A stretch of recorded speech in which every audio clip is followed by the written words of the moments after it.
비록 계시가 아직 완성되지 않았을 때에 하나님께서 우리 인생들에게 하나님의 계획을 보여주시는 계시의 일반적 방식은 꿈이라고 하는 형식을 계시의 도구로 사용하셨습니다. 특히 성경의 꿈이라고 하는 하나님의 계시 방식은 앞으로 하나님이 일하실 내용을 미리 보여주시는 경우가 많습니다.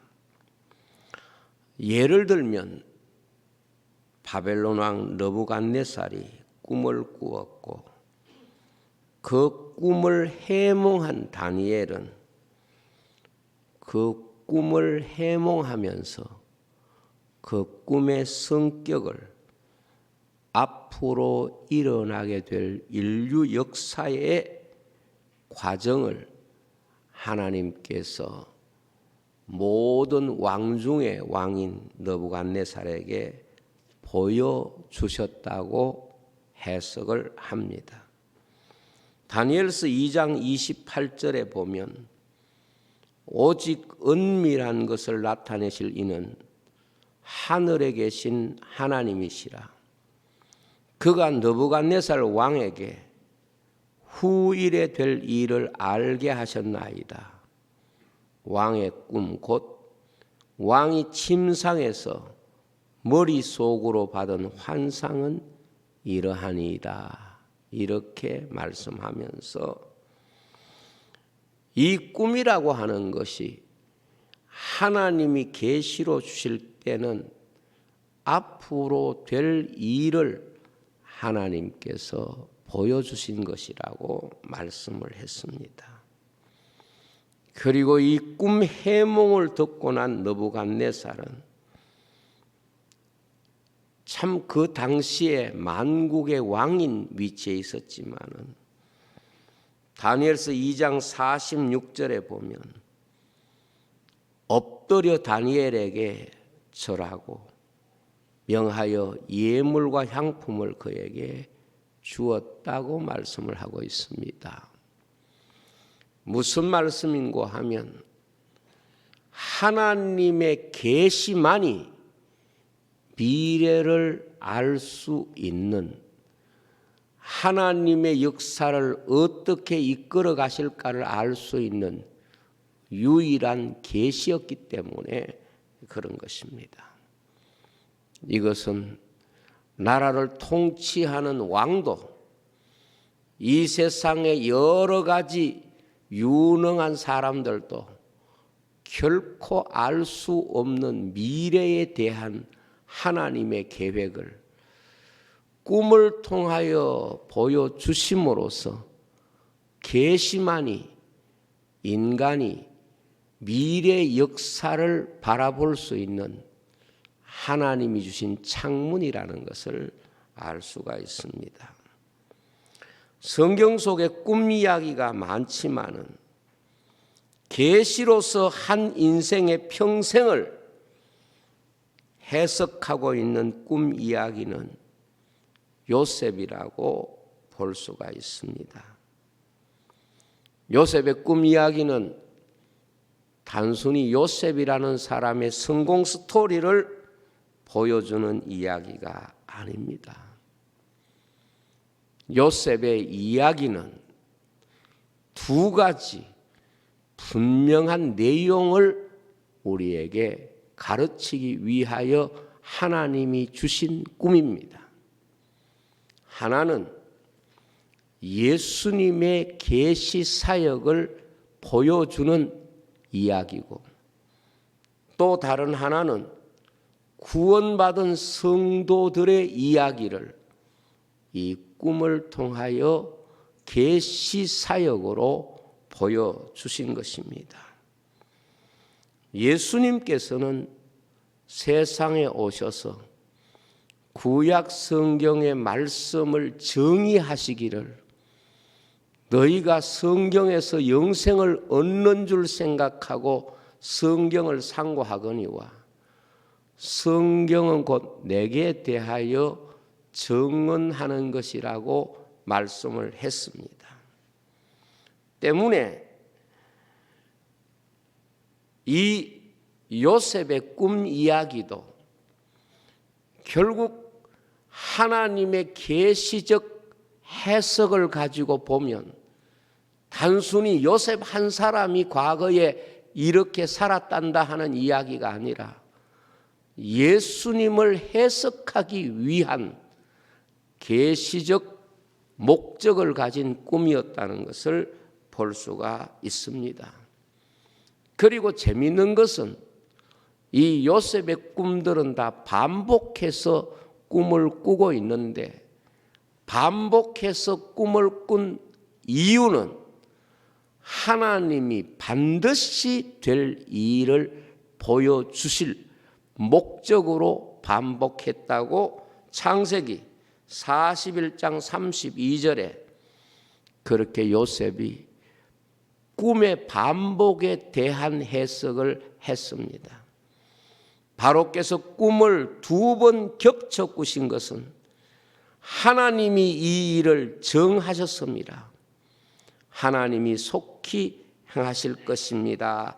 그렇게 말씀을 했습니다. 우리가 구약 성경에 나타나는 인물과 사건과 그리고 교훈들을 바로 해석하는 가장 중요한 주제는 예수님입니다. 이것을 우리는 성경 해석학적으로 구속사적 성경 해석이라고 말합니다.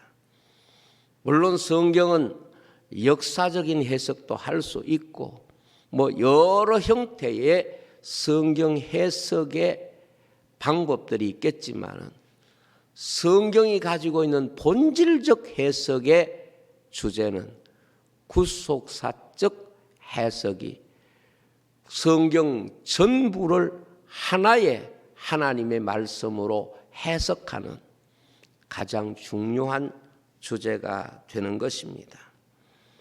그러므로 요셉은 구약 성경 전체 중에서 가장 예수님을 닮은 인물이고 예수님의 생애를 해석하는 그런 인물이라는 것을 우리는 성경을 통해서 누구나 공감하고 믿고 있는 그런 내용입니다. 물론 요셉의 품성이나 그의 도덕성이 예수님을 많이 닮아 있는 것이 분명합니다.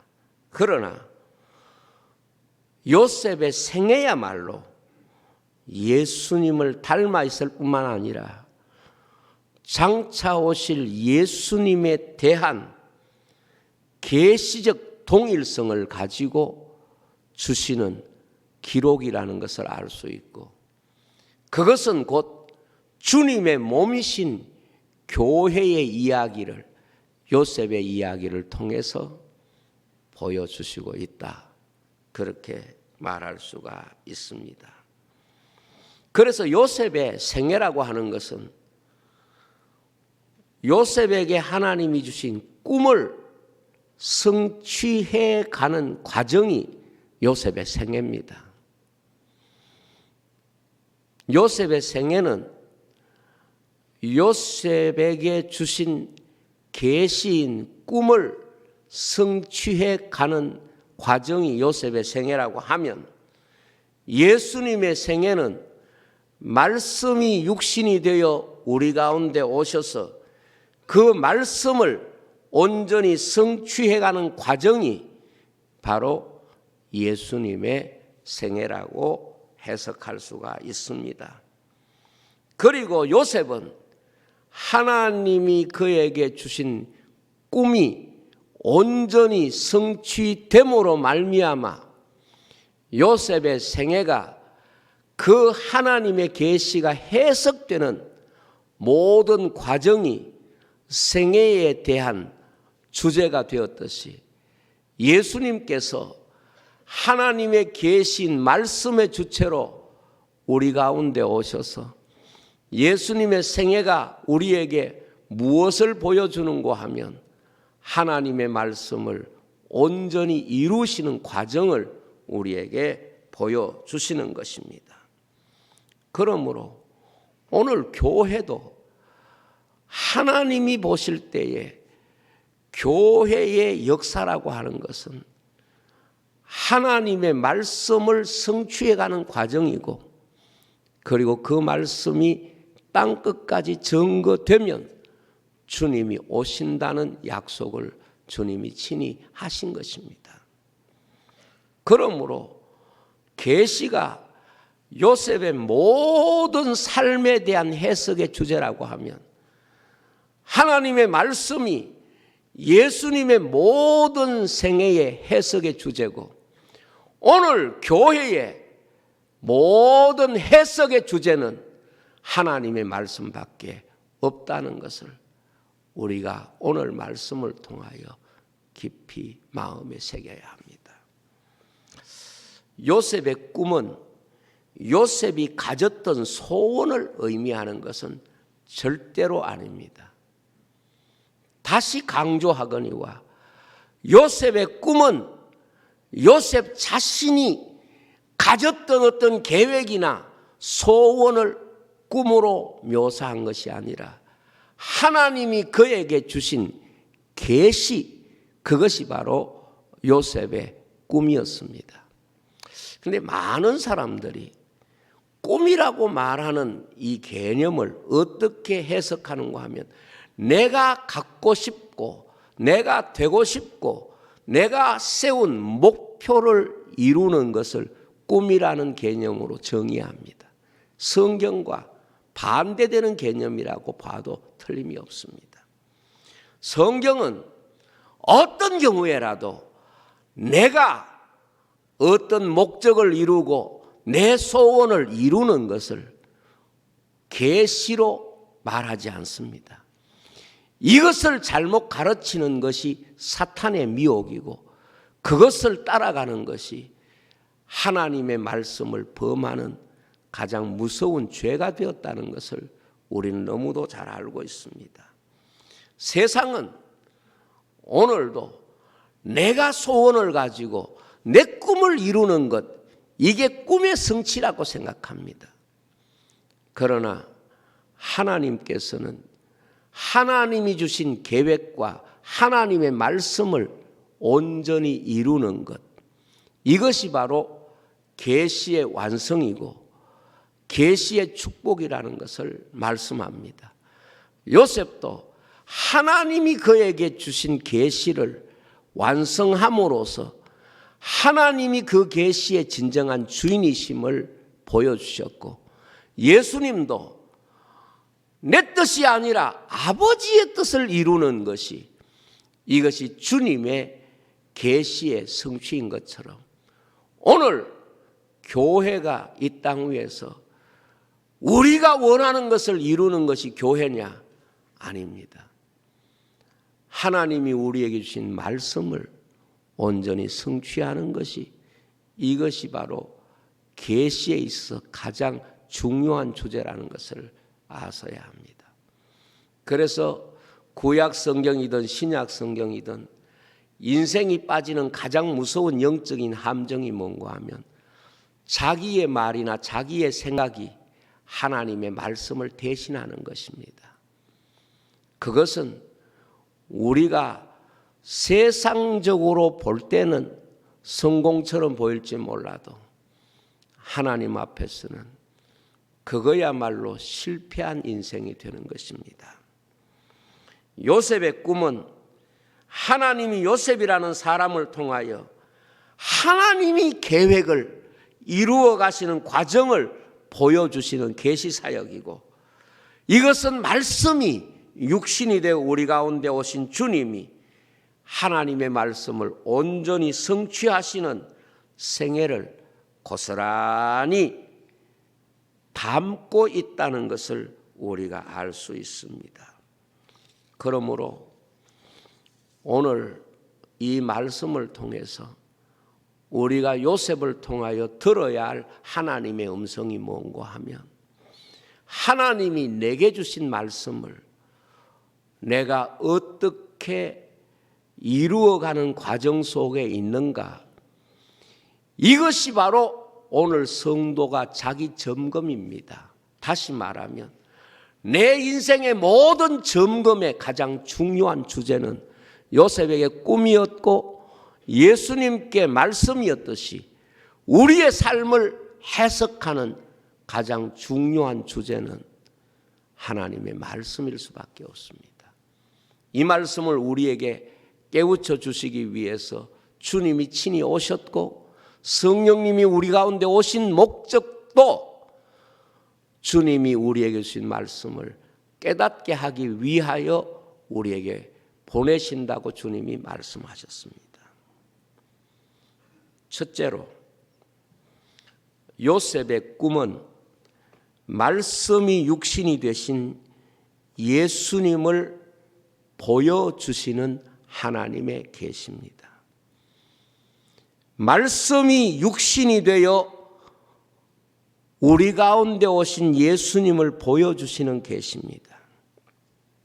요셉은 어릴 때에 꿈을 꿉니다.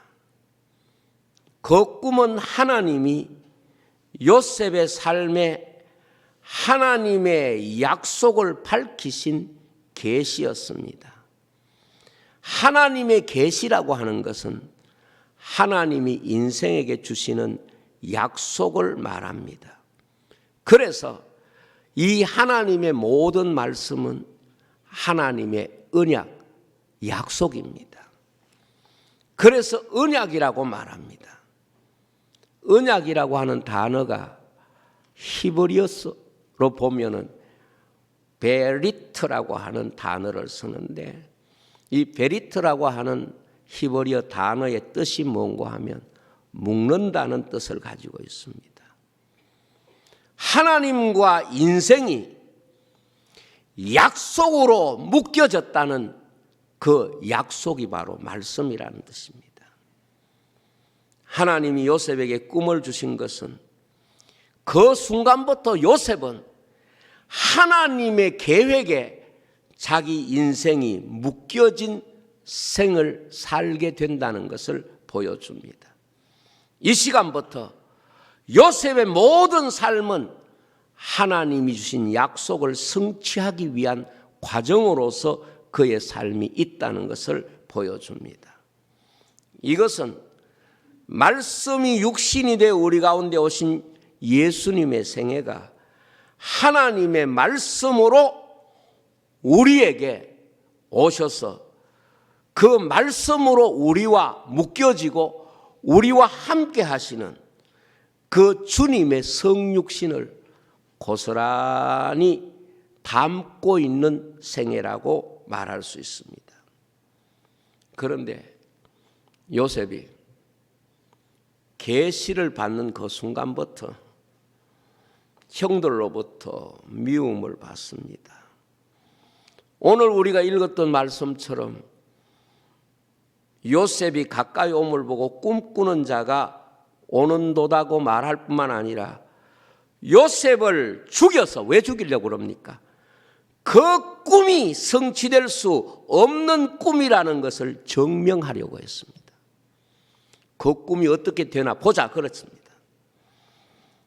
그래서 요셉의 형들이 요셉을 미워하고 요셉을 없애려고 했던 것은 바로 꿈 때문입니다. 주님이 세상에서 동족의 미움을 받은 이유도 동일합니다. 주님의 말씀이 그들에게 있어서 수용될 수가 없습니다. 믿어지지 않습니다. 그래서 주님을 십자가에 못 박음으로써 주님이 메시아가 아니다, 다시 말하면 주님이 말씀이 아니다, 이걸 증명하고자 했던 것이 바로 유대인들입니다. 교회가 세상에서 핍박을 받는 것도 마찬가지입니다. 성도가 가진 말씀이 결코 인생을 구원하는 주제가 아니다.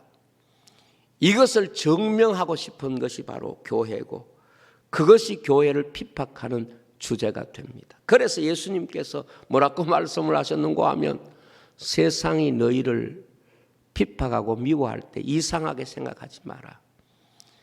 왜냐하면 세상은 내게 속한 그러한 집단이 아니고, 너희가 미움을 받는 이유는 내게 속하였기 때문이다. 그렇게 주님이 말씀을 하셨습니다. 세상은 근본적으로 꿈이 성취되는 것을 방해하려고 했던 것처럼, 하나님의 말씀이 성취된 하나님의 나라를 받아들이지 않으려고 하는 불신앙이 그 마음속에 있다는 것을 보여줍니다. 두 번째로, 바로 신하들의 꿈은 예수님의 십자가와 부활을 보여주시는 계시입니다. 요셉이 감옥에 들어간 것은 예수님의 무덤을 상징하는 자리로 해석을 하고 있습니다. 바로의 두 신하가 같은 날 꿈을 꾸었습니다. 꿈의 해석에서 3일이라고 하는 시간이 해석에 등장할 뿐만 아니라 그 결과가 두 신하에게 구원과 심판을 설명하는 대단히 중요한 메시지를 담고 있습니다. 그런데 여러분, 감옥에서 고난의 자리에서 만났던 그 두 신하의 꿈에 대한 이야기와 결과가 예수님의 십자가에서 예수님 좌우편에 있던 강도와 너무도 닮아 있지 않습니까? 어제까지는 똑같은 사람들이고 똑같은 신분이고 똑같은 이유로 인해서 그 자리에 들어왔습니다. 그런데 십자가 위 예수님은 한 사람에게는 너와 내가 함께 낙원에 있으리라 구원을 약속하셨고, 한 사람은 결국 주님을 앞에 두고서도 구원에 대한 약속을 받지 못합니다. 여기 바로의 두 신하도 3일 후에 하는 이 말씀이 우리에게 무엇을 주는가 하면, 예수님의 십자가가 3일 후에 부활의 능력으로 구원의 사건으로 나타나는 이 놀라운 은혜와, 그리고 예수님의 십자가의 사건을 거짓말로 만드는 당시 종교 그룹의 거짓과 악함이 3일 후에 나누어지는 겁니다. 저는 이렇게 믿습니다. 오늘 교회는 바로 3일 후에 다시 왕의 부름을 받는, 다 같은 죄인이지만 구원과 은총에 참여한 사람의 모형이라고 하면, 다른 한편은 하나님의 버림을 받은 심판의 자리에 있는 세상의 모형이라고 말할 수가 있습니다. 여러분, 우리 모두는 다 3일의 이야기를 가지고 있습니다. 정말 예수 그리스도의 약속의 말씀 안에서 구원의 사건을 가진 삶이 있는가 하면, 심판의 계시 안에 속한 사람도 있는 것입니다. 기독교의 복음에 있어서 많은 사람이 간과하고 있는 것 가운데 하나가 뭔가 하면, 구원에 대한 약속도 성경이 우리에게 말씀하는 소중한 하나님의 약속이지만, 심판에 대한 계시도 하나님의 말씀에 근거하는 것이지, 우리가 가지고 있는 도덕이라 우리가 가지고 있는 어떤 판단에 근거하는 것이 결코 아니다는 것을 우리에게 보여줍니다. 그래서 이 두 신하의 꿈은 결국 인생이 예수님 판단에 따라서 나누어지게 될 영원한 갈림길, 생명과 심판의 갈림길에 주님이 있다는 것을 이 요셉을 통해서 보여주시는 것입니다. 세 번째는 바로의 꿈은 7년 환란을 통하여 영원한 하나님의 나라의 영광에 들어감을 보여주는 계시입니다. 창세기 41장 27절로 28절에 보면 그 후에 올라온 파리하고 흉한 7소는 7년이요 동풍에 말라 속이 빈 7 이삭도 7해 흉년이니 내가 바로에게 이르기를 하나님이 그가 하실 일을 바로에게 보이신다 함이 이것이라. 그 다음 41장 40절 너는 내 집을 다스리라. 내 백성이 다 내 명령에 복종하리니 내가 너보다 높은 것은 내 왕자뿐이니라. 44절에 바로가 요셉에게 이르되 나는 바로라. 애굽 온 땅에서 내 허락 없이는 수족을 놀릴 자가 없으리라 그랬습니다. 여러분, 바로의 왕자 옆에 선 요셉의 모습은 하나님 나라에서 하나님의 우편에 서신 주님의 모습을 보여주는 대단히 중요한 계시 결과에 대한 하나님의 계시라고 저는 믿습니다. 그렇습니다. 그래서 성경에 보면은 예수님이 이 종말 시대에 세상을 심판하는 왕으로 다시 오실 때에 모든 사람이 그 앞에 경배하고 무릎 꿇고 영광을 그에게 돌립니다. 심지어 성경에 보면은 요셉의 형들이 요셉 앞에 절한다는 기록이 많이 나오는데 42장 6절에 보면 요셉이 나라의 총리로서 그 땅 모든 백성의 곡식을 팔더니 요셉의 형들이 와서 그 앞에서 땅에 엎드려 절하고 43장 26절에 보면 요셉이 집으로 오매 그들이 집으로 들어가서 예물을 그에게 드리고 땅에 엎드려 절하니 이 말씀이 우리에게 어떤 메시지를 주고 있는가 하면 결국 세상 끝날에 7년 흉년이 지나고 7년 환란이 지나고 하나님의 나라가 온전히 임하게 될 때에 하나님의 백성이 그 앞에 엎드려 절하고 멸류관을 벗어 던지면서 영광을 돌리는 모습을 이 요셉의 영화를 통해서 우리에게 보여주는 것입니다. 기독교 구원론 가장 마지막 항목이 뭔가 하면 영화입니다. 바꾸어 말하면 그 영화는 주님이 우리에게 보여주시는 영화고 그리고 그 주님의 영화에 우리가 참여하는 것을 말하는 것입니다. 예수님은 하나님 우편에 앉으신 분이십니다. 마치 요셉이 요셉이 바로의 우편에서 모든 고난을 다 가지고 그 모든 심판하는 권세를 다 가졌듯이 주님이 바로 그 하나님의 우편에서 심판하는 권세를 가지고 이 세상 모든 생명에 대한 모든 사람에 대한 심판의 주권을 가지신 것을 그대로 보여주고 있습니다. 그래서 성경에 하나님 우편에 서신 예수님에 대한 기록을 보니까 너무 많아요. 사도행전 7장 55절 56절에 보면 서대반이 성령 충만하여 하늘을 우러러 주목하여 하나님의 영광과 및 예수께서 하나님 우편에 서신 것을 보고 말하되 보라 하늘이 열리고 인자가 하나님 우편에 서신 것을 보노라 그랬습니다. 로마서 8장 34절에 누가 정죄하리요? 죽으실 뿐 아니라 다시 살아나신 이는 그리스도 예수시니 그는 하나님 우편에 계신 자요 우리를 위하여 간구하시는 자시니라.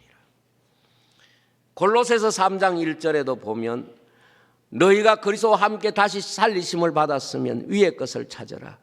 거기는 그리스도께서 하나님 우편에 앉아 계시느니라. 히브리서 12장 2절에 믿음의 주여 또 온전케 하신 이인 예수를 바라보자.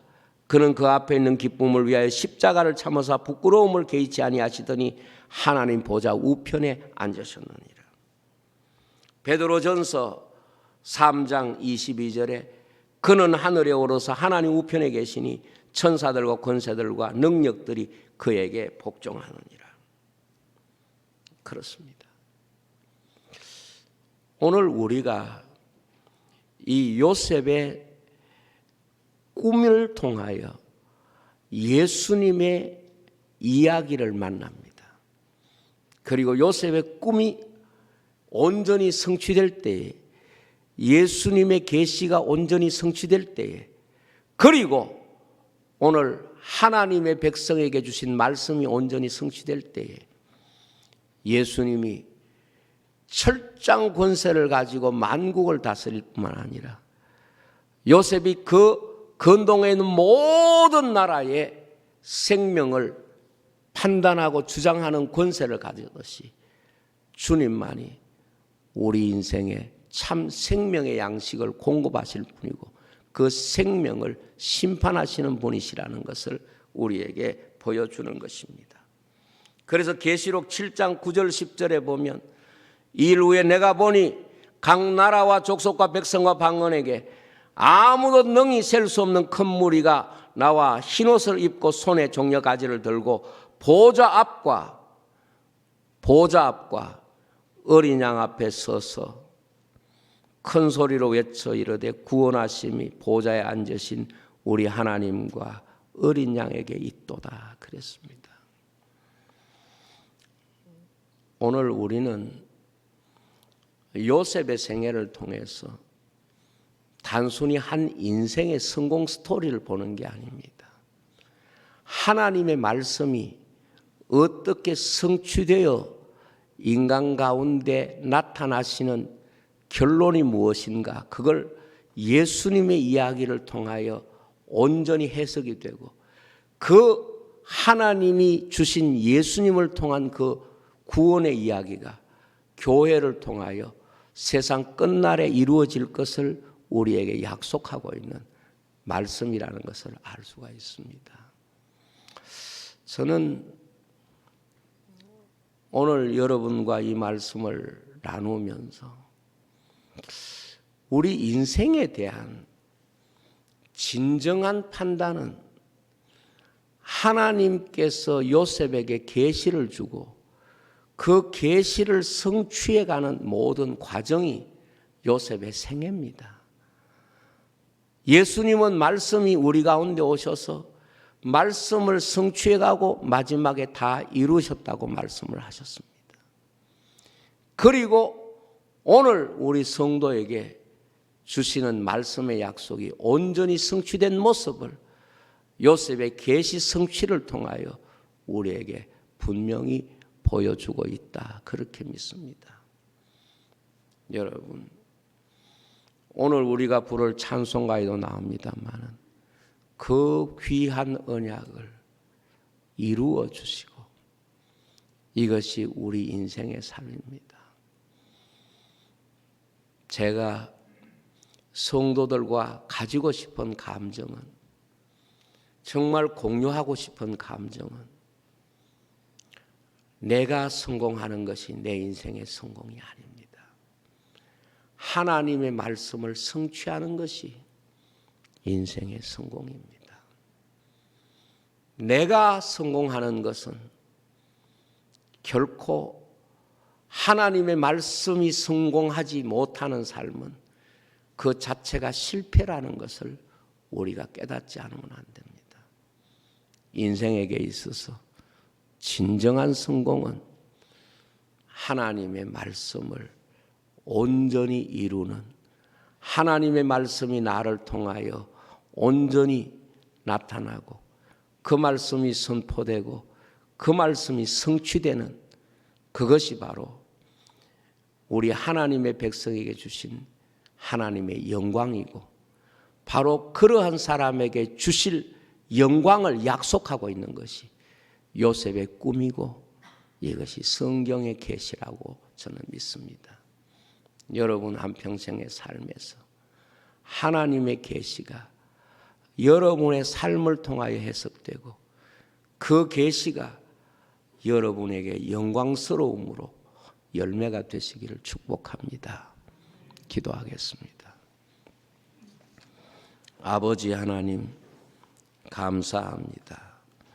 저희들 사랑해 주시고 은혜 베풀어 주셔서 요셉을 통하여 우리에게 주실 이 계시의 귀한 말씀을 우리의 마음에 다시 깊이 새기고 요셉의 성공이란 자기 성공이 아니라 말씀의 성공인 것을 믿습니다. 예수님의 승리도 인간의 승리가 아니라 하나님의 말씀의 성취인 것을 믿습니다. 우리 모두의 성공도 확실하고 분명한 것은 나의 성공이 아니라 말씀의 승리인 것을 믿게 해 주옵소서. 예수님 이름으로 기도하옵나이다.